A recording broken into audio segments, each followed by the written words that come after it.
At 7 a.m., an HOA Karen stood on my lake cabin porch with a lawsuit in her hand. She said I owed thousands in dues. The problem? I live completely off-grid, outside their HOA. What followed wasn't a mistake, it was a calculated attack. At exactly 7 a.m., aggressive pounding shook my lake cabin walls. When I opened the door, an HOA Karen stood there with a lawsuit in her hand.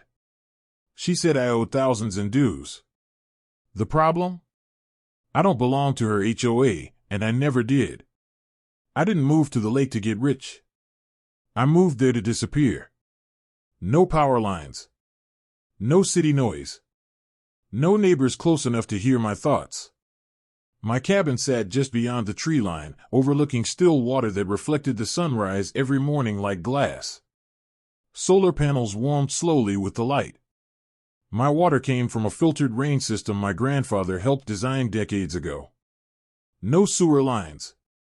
No grid connection. No HOA mailbox. Just quiet. This place wasn't a vacation home. It was inheritance. Legacy. My grandfather built the cabin by hand long before the surrounding neighborhood even existed. He taught me how to replace a roof plank, how to maintain the compost system, how to respect land instead of dominating it. Living off-grid wasn't rebellion. It was peace.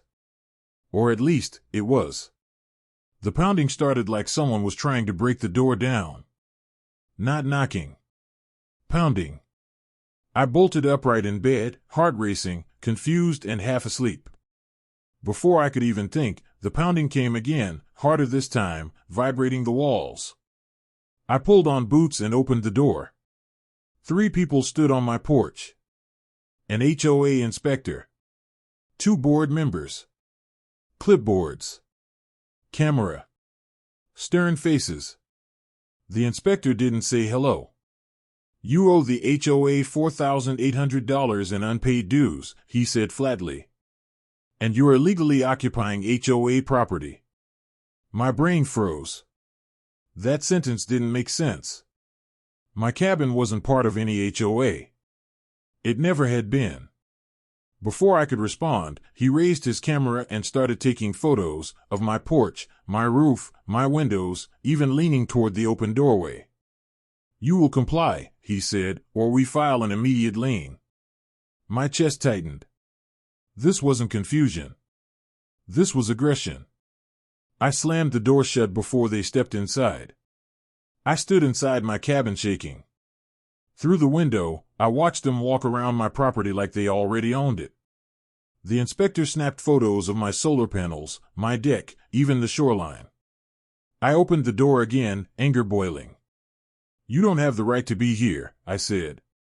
The inspector barely looked at me. Failure to cooperate will result in additional penalties. Penalties? For what? I had no HOA contract. No dues agreement. No covenants. No signature. Yet they spoke like debt collectors who already owned the outcome. When they finally left, my porch felt violated. Like the land itself had been touched without permission. And then, they came back.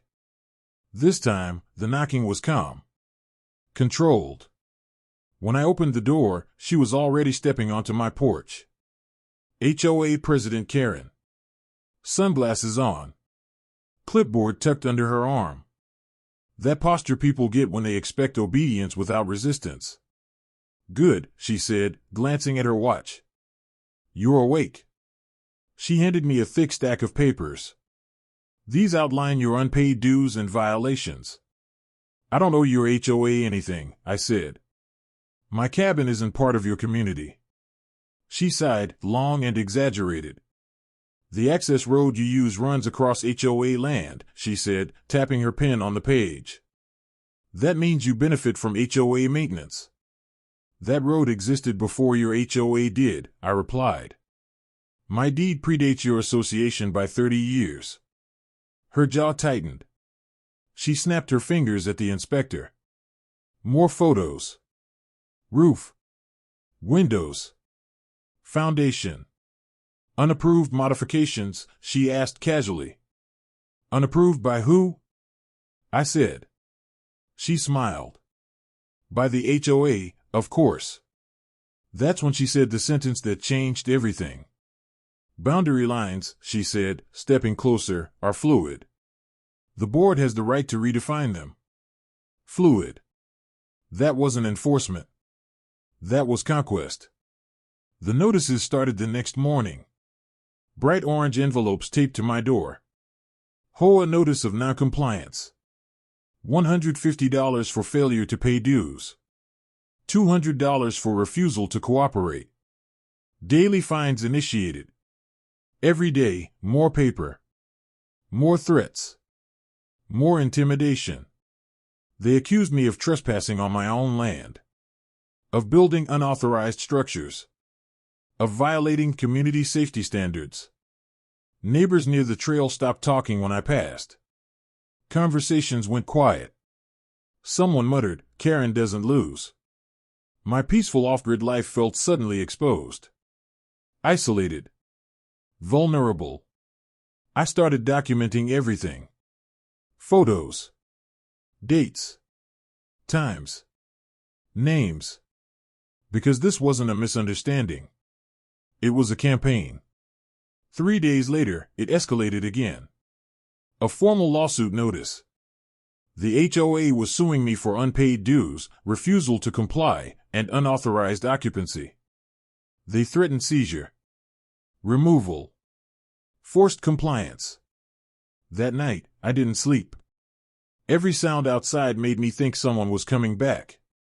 The cabin that once protected me now felt like it could be taken with a single signature. But the real shock came the next morning. I called the county recorder's office. I needed confirmation. Proof. The clerk paused after I gave my parcel number. "There are 2 boundary maps associated with your property," she said. 2. "The original county map shows your cabin outside the HOA," she continued. "But an amended filing was submitted 6 months ago, attempting to include your parcel." My stomach dropped. "Who submitted it?" I asked. She hesitated. "It was filed by the Lakeshore HOA," she said quietly. "Signed by the current president, Karen." I hung up the phone staring at my wall. This wasn't harassment anymore. This was fraud. And Karen hadn't just targeted me by accident. She had planned this. The moment I heard Karen's name attached to that amended map, fear turned into focus. I drove straight to the county office the next morning. The clerk printed both versions of the boundary map and laid them side by side on the counter. The difference was obvious. The real county map showed my cabin cleanly outside HOA jurisdiction. The amended one, curved unnaturally, bending inward just enough to swallow my land.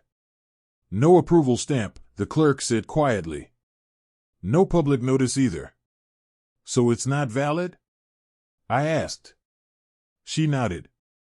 "It shouldn't be." Shouldn't be didn't mean wasn't happening. Karen had filed it anyway, counting on intimidation to make me fold before anyone noticed. That was her first mistake. Once Karen realized I wasn't backing down, she stopped pretending. 3 days later, a white county truck rolled down the dirt path toward my cabin. "Environmental quality inspection," the inspector said. "We received a report of sewage leakage." Anonymous, of course. I explained my composting system. Legal. Inspected. Fully compliant. He walked around snapping photos anyway. After 20 minutes, he cleared his throat. "There's no violation here." I asked for it in writing. As he handed me the form, he lowered his voice. "You should know, we've been getting a lot of complaints from your HOA lately. About multiple properties. Karen wasn't just targeting me. She was weaponizing the system. Isolation and psychological pressure. That's when the road got blocked. The only road connecting my cabin to town, a road that existed decades before the HOA, was suddenly sealed off with metal posts, chains, and a brand new sign.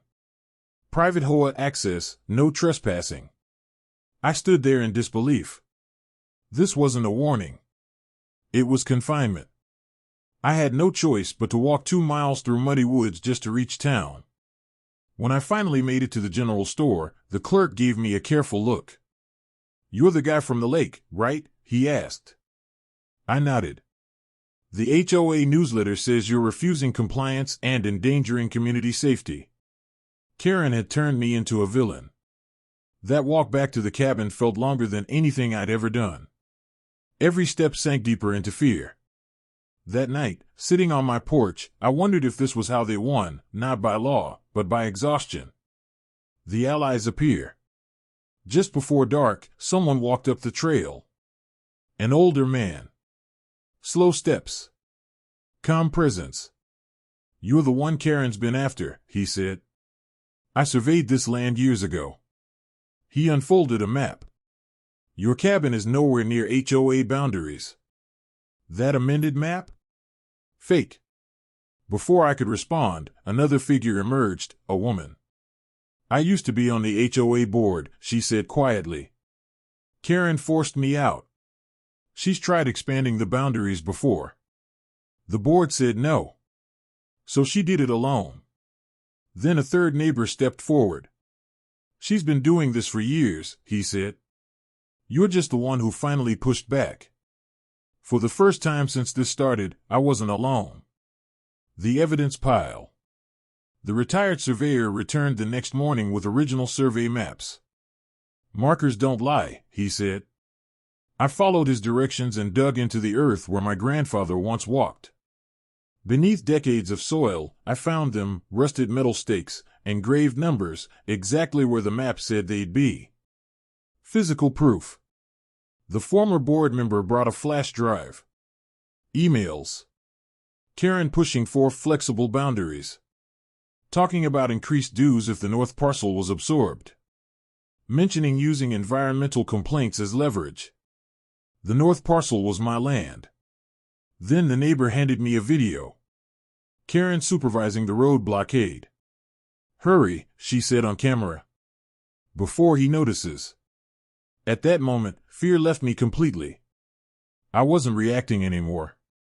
I was building a case. The community meeting explosion. The HOA meeting was packed. Karen stood at the front like she always did, confident, polished, untouchable. She accused me of unpaid dues, safety violations, environmental damage. Then she held up the fake map. "This property lies within our jurisdiction," she said. That's when I stood up. "The map you're showing is fake." The room stirred. I held up the real county map. Then the fake one. Side by side. No stamp. No approval. No authority. A former board member stepped forward. "We voted no." She did it anyway. I played the video of the road blockade. Gasps filled the room.